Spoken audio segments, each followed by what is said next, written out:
Everybody is talking about DeepSeek AI compared to ChatGPT, so I thought to give it a try as well. I have a piece of code here. This code is basically one of the function for one of the project in our course, and this is a API endpoint calling function that is basically used by entire API calling method within the application. So this is a functional code, but it is not fully completed and it has some bug to fix. And I have written some prompt here for AI to analyze it and give me some feedback or provide me the solution. And I want to give this exact same instruction and the code to the both ChatGPT and then DeepSeek and then see how it works. So I have a ChatGPT open here in Incognito, and I try to open the DeepSeek into the Cognito, but it won't allow. So this is a really smart way to kind of saving the server cost. I hope they are not doing that, but yeah. Going back to, I have to log in, so I log in here. So I haven't done any really much use of DeepSeek. So what I like to do is let's copy this out entire code, and then I'm going to go to its platform here. And then I'm going to pass that to GPT first, hit enter or submit it, and then get to the DeepSeek as well. And let's see what happens. All right, it's still processing it. And let's analyze it. Which one doing the good job here?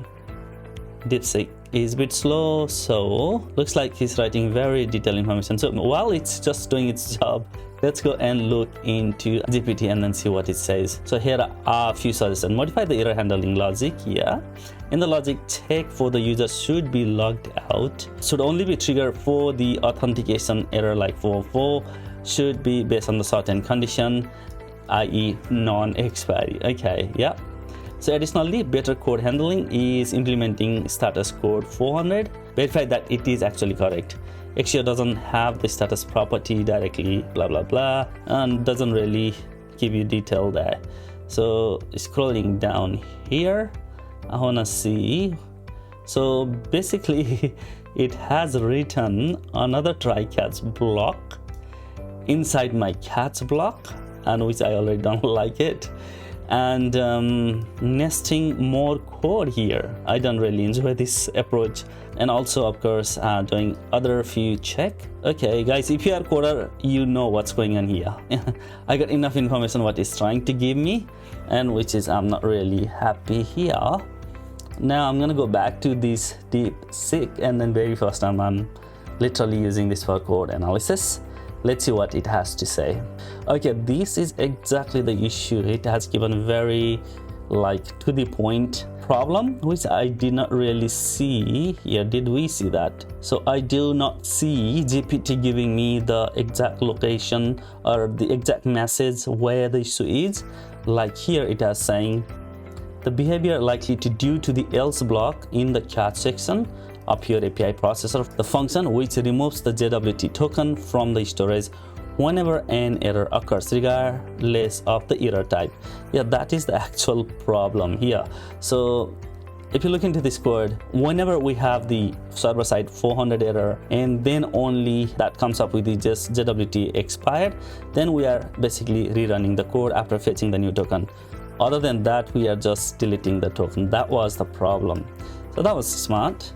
Now looking into the error handling, okay, here the code now only removes the JWT token and logs out user if the error is 404 unauthorized or 403 error.